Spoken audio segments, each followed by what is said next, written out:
کس طرح کے شیطان کے ساتھ مقابلہ کرنے کی طاقت ہے دیکھو. کہا میرے علم نے نہیں، علم دینے والا اللہ ہے، مجھے میرے رب نے بچا لیا ہے، مجھے میرے علم نے نہیں بچایا. تو اس کے بعد شیطان بھاگ گیا. دیکھیے کس طریقے سے شیطان حملہ کرتا ہے.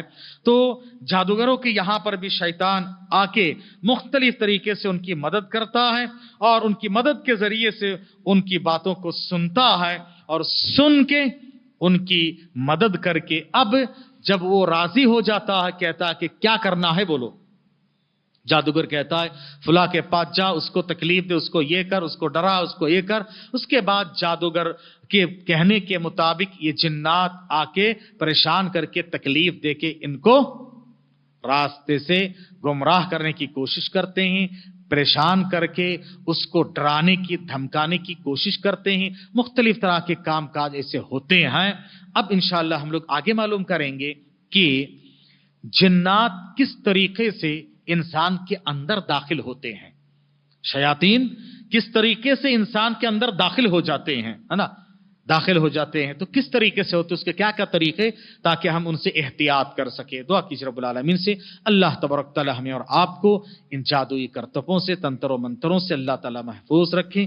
آمین. سبحانک اللہم وبحمدک، اشہد ان لا الہ الا انت، استغفرک و اتوب الیک. صلی اللہ علیہ محمد.